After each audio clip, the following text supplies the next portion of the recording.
না দেখো ভাই, আমি তোমার বলি, তোমার বাড়ি আমি কভার হেড, এখন রোজা রমজান মাস, আমি একজন রোজাদার মানুষ, আমি তোমার বাড়ি বারবার হাঁটি তো আমি পারতেছি নি তো। তা আমি বলিছি তো আমি সে টাকাটা পাইনি, আর তুমি যে জোর দিচ্ছ তার আমি মুরগি না বেচতে পারলে তো এখন টাকা বের করতে পারছি। তোমার মুরগি বেচার সাথে আমার কোনো সম্পর্ক না তো খোকা। তুমি আমার কইলি পরশুদিন টাকা দেবা, সেই টাকা তুমি এখনো পর্যন্ত দিলি না, তাহলে তুমি আমার মিথ্যি কথা বললি না আমার সাথে? মিথ্যি কথা না, ওটা তো বিপদে পড়ি। কে আর মিথ্যি কথা না? তুমি জানো মিথ্যি কথা মানে কত গুণা তুমি জানো? হ্যাঁ, তুমি আমার মতন একটা লোকের সাথে তুমি পরকে পরকে মিথ্যি কথা বলছো, পরকে পরকে মিথ্যি কথা কেন? তুমি রোজার কথা তুলি আর মিথ্যি কথা তুলি যা বলছো, তা তুমি যে টাকা যাবার সুদে দিচ্ছ তোমার তা ঘোষ নেই তোমার, ওরকম করছো কেন? এখন শুধুই যাচ্ছে, আমি তো এখন টাকা শোধেই যাচ্ছে। তোমার সাথে আমি আলোচনা করে নিছি তো যে কতদিন আগে যে আমার আমি তো ওইভাবে বলিনি তোমার, মানে তুমি আমাদের মিথ্যে কথার কথা বলছিস, আমি তাই বুঝলাম। না তো তুমি সুদের কথা বললি কেন? আমি বিপদে পড়েছি বলে দিতে পারছি না। আর তুমি এত বিপদে বিপদে করতে যাও, তুমি আগের দিন দেখলাম ওই একজনের তুমি 10 টাকা দান করলি কেন? না তো ওর পা ভেঙে চিকিৎসা করতে পারছিস না, তাই তো আমি দিলাম ওর। তাই দিলে? আর একজনে তো 5 টাকা দিছে, হ্যাঁ, আর একজনে 5 টাকা, আর একজনের 5 টাকা দিছে। দেখো লোকের টাকা দান করি বেড়াই দিছে, আমার টাকা দেওয়ার দামে খোঁজ নেই। লক্ষ টাকা দান করাছি, 1 টাকা ঋণ পরিশোধ করা উত্তম। তুমি জানো ওই 10 টাকা বা 15 টাকা যদি আমার দিত, তাও তো তোমার খাতায় তো করে টাকা কমতো না। তোমার কমতে, কিন্তু তোমার মুখে এ কথা মানায় না, বলো ভাই। আমি বলেছি তো আমার মুখে তো কোনো কথা মানাইতিস না, আমার মুখে কথা মানানির দরকার না। বলেছি তো দেবো দিয়ানি তোমার মুরগি বেচা হইলো কি না বেচো আমি আমি ওসব শুনতে চাইনি। আমার টাকা দিও, 3 দিনের মধ্যে আমি বলি গেলাম। দুবান ভাই ঠিক আছে। ভাই তুই রাগ করি না জানো ভাই। না রাগ করবো কেন? মানুষের উপকার করলি আর এসব আর মনে রাখে না। মজা ভাই, তোমার আব্বা ভাই বলি ডাকতো। আচ্ছা যা হাগে যাক, পরের ছেলে যা বলি ডাকবে তাই ভালো। আচ্ছা যাক, কানে যাচ্ছাও কানে? আমি যাচ্ছিলাম সামনে, তুমি খাতা কইতে না এখন কোন দেশে রমজান মাসে? রমজান মাসে ওই যে আমার একটু কালেকশন থাকে দা থাকে, আচ্ছা যাক ওসব তোমার শুনতে হবে না। এবার তুমি মসজিদে ইফতারি দিচ্ছাও না কেন? আর বলি না, এবার একটু টাকা পয়সার ব্যাপক সমস্যা আছে স্যার, বলি না আমার আর দিতে পারতেছ না বছর। যাই হোক, একবার চাচা একবার ভাই হইলো, তা তোমার চাচা বা ভাই একে মরি গেছে? না তা অবশ্যই মরি গেছে, তোমার টাকা পয়সা তোমার সমস্যা তুমি আমার বলবা না? হ্যাঁ, তুমি আমার একবার বলবা না, একবার টাস্ক তো দিতে। আচ্ছা শোনো, ইফতারিতে একটা সমস্যা নেই। আচ্ছা তোমার কত কি লাগবে, কত খরচ হবে একটু বলো দিন আমার। ওই তোমার 1020 টাকা নিয়ে যাবেন। 1020 টাকা? 1020 টাকা আমি তোমার আজকে, তুমি এখন যাও বা বিকেলে এসো আমার বাড়ি, আমি তোমার টাকা দিয়ে দিচ্ছি 20,000। তুমি তাহলে দুবা কবে? আমি ওই ঈদের পর হোক, ঈদের পরে হোক, কোরবানি ঈদের আগে গরুটা বেচলি পরে। ঠিক আছে, ইচ্ছা তাই হোক। তুমি টাকা দেওয়ার সময় তুমি তুমি আমার ওই 25 দিয়ে নি একেবারে। 25,000 টাকা কে রে বাড়া? 25 বলতে আমি নিচ্ছি বেশি 30। হ্যাঁ 30 নিচ্ছে, তোমার জন্য 5,000 আমি কম নিচ্ছি, মানে ইন্টারেস্ট।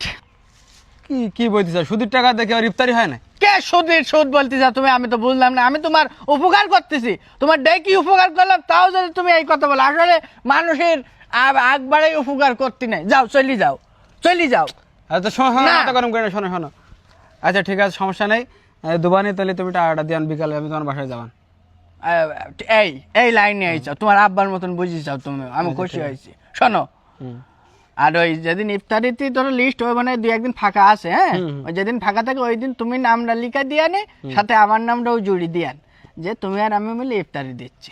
তো তোমার নাম লিখতে যাবো কেন? আমি একা ইফতারি দেবো। না মানে ওই যে তোমার ওই যে 30-এর জায়গায় আমি 25 নিচ্ছি না, 5,000 তো কম নিচ্ছি সুদ। সুদ? হইস, আমি সুদের টাকা দিয়ে ইফতারি দেবোই না মোটে। দরকার ইফতারি দেবো না এই বছর, তোর তোমার ওই সুদের টাকা ইফতারি দেবো না। তোমার কোনো কথা নেই। আসলে বুঝলো না, মানুষের আসলে উপকার করতে নাই, আমি দেখি উপকার করি তাও বোঝে। আমি কত করি আমার ছেলেটার বলেছি যে তুই গাছ কিনিস নি, গাছ লাগাইস নি, কেন এ টাকা খরচ করবি কেন? আমার কাছ দিলি জমাইনি টাকা, কিছু যদি অন্য লোকের দিয়ে যদি কিছু পাওয়া যায় সেটা করিস নি কেন? এই গাছটা এখন মরে যাচ্ছে। আসসালামু আলাইকুম ওয়া রাহমাতুল্লাহি ওয়া বারাকাতুহু। ওয়ালাইকুম আসসালাম। খোকা কও, হ্যাঁ এই গাছটা এখন মরে যাচ্ছে, এর এই ক্ষতিপূরণ কিরা নেবে? মরি যাচ্ছে না চাচা, এখন তো আবহাওয়াটা সমস্যা। এই যে দেখেন আবার জালি পাতা ছেড়েছে, গাছপালা লাগানো তো সমাজের জন্য ভালো। আমি আমার ছেলের আমি বারবার করে বলেছি, আমি তার বলেছি যে তুই গাছপালা লাগাইস নি, গাছপালা রুইস নি। শোনে খবরদার, এরকম কথা বলা যাবে না। গাছপালা বরঞ্চ যত বেশি তত লাগাইতে হবে, কারণ এটা তো আমাদের জন্য উপকার, সমাজের জন্য উপকার। যাই হোক চাচা, সমাজের উপকার করে আমার লাভ কি? আছে না। আমার উপকার কে দিস তাই ভাবো।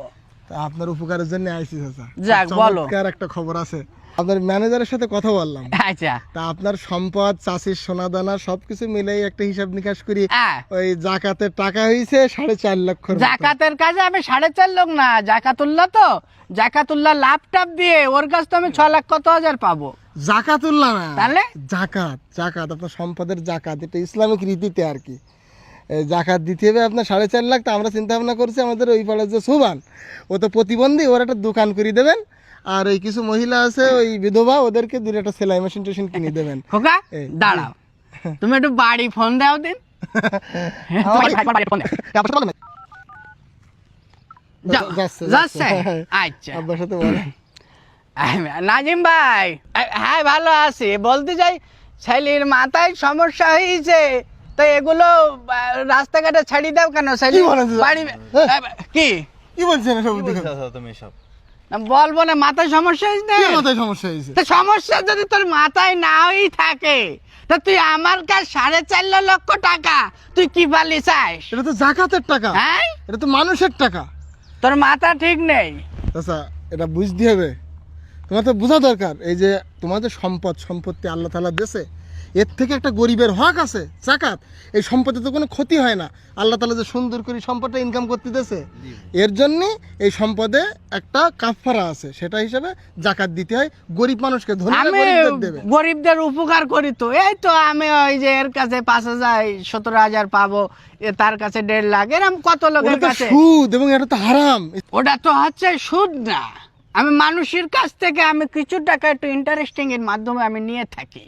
তুমি একটা খোকা চিন্তা করো, ব্যবসা করলেও তো আমার কিছু লাভ হতো নাকি, সেটা আমি এইভাবে একটু নিয়ে থাকি। দাদা, তো এটা তো আর ব্যবসা না, আপনি ব্যবসা করেন। ও আহাল্লাল্লাহুল বাইয়া ও হাররামার রিবা, আল্লাহ বলছে যে ব্যবসা হলো হালাল আর সুদ হচ্ছে হারাম। আমি তো আসলে আর আপনি যদি জাকাত না দেন, আচ্ছা, আপনার এই সম্পদ যদি আল্লাহ তাআলা চায় আজকে সব না না, নষ্ট করে দিতে তা পারে তো কিনা? তা তো খোকা আসলে তাও তো পারে। তাহলে বলেন জাকাত দিতে আল্লাহ। হবে কিনা?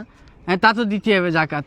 তাহলে জাকাত আচ্ছা, আমি সেইভাবে- তাহলে, তুই খোকা আমার তাহলে আগে কদিন আগে এসে আমার একটু বুঝাই দিতিস, আমি জানিস আমি বুঝিনি। না, এই রমজান মাসে দান করলে সবারও বেশি। তাহলে খোকা আমি তাহলে তুই যেটা বলেছিস হিসাব কিতাব করে আমি ওটা ঠিক আছে, আরে মানুষ যে সুদের টাকা, এটা একটু মাফ করো। এগুলো আমি মাফ করে দিচ্ছি। এগুলো যে না, কর্জে এগুলো- আছে না, শুধু আসল আমি টাকাটা খোকা নেবেন। আমি ব্যবসা করবো এবার থেকে। ইনশাআল্লাহ। ব্যবসা করবো, আলহামদুলিল্লাহ। ব্যবসা ভালো না তুই তো তাই হ্যাঁ, হ্যাঁ, বললি, ব্যবসাই হ্যাঁ। ভালো। তাহলে আমি চলে যাচ্ছি। চলে যাও খোকা, আমি মাঝে মধ্যে আমার পাশে তোরা একটু আসিস অবশ্যই, খোকা। অবশ্যই। একা একা থাকে তো মাথায় শয়তানের চাপ দেয়।